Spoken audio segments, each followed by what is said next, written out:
the African National Congress has appointed a task team to oversee the evaluation and implementation of the state capture recommendations. Now, the team will be led by ANC policy head Jeff Radebe and comprises Ronald Lamola, Netshitenzhe and Lindiwe Maseko. This team will draft proposals to guide the party on how it should implement these recommendations made in the first of 3 state capture inquiry reports. The decision was adopted by the NEC on Friday. The NEC also reportedly discussed whether or not Tourism Minister Lindiwe Sisulu will go before the party's Integrity Committee over her much-debated opinion piece, "Hey Mzansi, have we seen justice?" But to expand on this and the other topics, we're joined by political analyst Professor Barry Hanyane. Professor, very good morning to you. Thank you so much for your time. The National Executive Committee members have been named and other skilled members to oversee this very important process of implementing these recommendations made in the state capture report. It is a daunting task, and of course it will require a lot of skill and tact as South Africa's watching. Well, very good morning to you. Good morning to your viewers. And sadly, it comes at a time when the ANC is wounded. Just had recently the volunteers and staff complement of the party coming out guns blazing to say as long as their salaries are not paid, they might not contribute to the functioning, be it on day-to-day or on a medium to long-term functioning of the party itself. And this will hamper a whole host of activities and tasks. And I can assure you, one of them is this issue of evaluating to what extent will the state capture reports, as it were, or in totality one big report, will affect key members of the party. That's one part. But the other worrying factor is you are dealing with an organization here that has not demonstrated commitment and has allowed its organizations within, amongst others, the Integrity Commission, to actually work for the party. I still yet to see some of the high-profile cases being handled and handled well, much to the satisfaction of the membership and, of course, much to the need to promote good ethical values within the party. So it's going to be a big mountain to climb. Easier said than done and put on the agenda, but it's the taste that it's in the pudding that will actually make the difference. And in this instance, I'm afraid it's a tall order. It's also being reported, Professor Hanyane, that the report, that members of the committee will also refer to the party's Renewal Commission on matters identified as needing urgent attention within this report. And we first heard about this party's Renewal Commission at the January 8th statement when President Cyril Ramaphosa was talking about. Does this perhaps give some sort of insight on the tone and approach of how this committee will conduct its work? I'm afraid not, Mpo. It lacks substance. It lacks, once again, commitment. And, of course, the confidence that's needed to say, here is a detailed plan. Who's going to do what and when? What is it that the party needs as resources, support base? What is the modality? What are the approaches here that are going to be used as part of fulfilling the renewal call?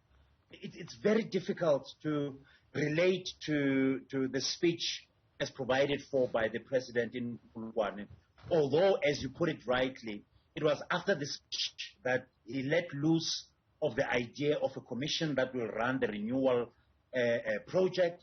But again, we are left wondering who will lead the process? How will the process itself unfold? So there are no timelines, there are no targets. It leaves the whole charade somewhere in a corner where you can't understand whether this party is really serious about committing itself to some of the values that it has identified for itself. What do you make of the team? I mean, Jeff Radebe, Netshitenzhe, Ronald Lamola, those names, I mean, what do they symbolize in terms of perhaps the outcome? It's simply a show of muscles. It's a show of the fact that perhaps there could be some kind of intellectual capacity within the party from a distance that can tackle issues. But once again, it's a question of saying, will these persons be equipped with the necessary tools? Will they receive support? Is the objective itself clearly spelled out at a time when, as I said earlier on, the Integrity Commission, for instance, of the party is not functioning to its full capacity, at a time when some of the key resolutions taken in Nazareth have not been implemented fully. Remember, Mpo, the struggle of the step-aside resolution has somewhat opened up a Pandora's box for the party to say, do they have the capacity? Do they have commitment? Do they have the will? At a time when, as I said earlier, the party seems to be on the back foot. And as we take stock of the actual report, I mean, part one of 3 parts, it found that the ANC not only sat back and folded its arms, allowing state capture to flourish, but some of the money was actually channeled into the party, which then raises questions about whether or not the process of putting names forward and getting people prosecuted. I mean, the NPA has also been told here to consider very seriously to prosecute some 20 individuals. And at a time when the very same president is being protected in Parliament, remember there's an ANC MP, Mr. Dirks, who's interested to say, but I have evidence here to suggest that senior party members knew about the issue of raising funds for campaigning within the ANC, even the extent of using government funds. We're talking corruption here at a bigger scale.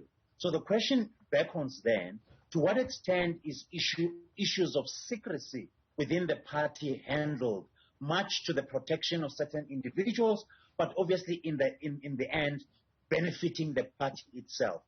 This may come back to haunt the party at a time when, indeed, as you rightly allude to in your question, these are moments in which the party should take stock of its own ethical, moral ground and make sure that enough capacity is built there.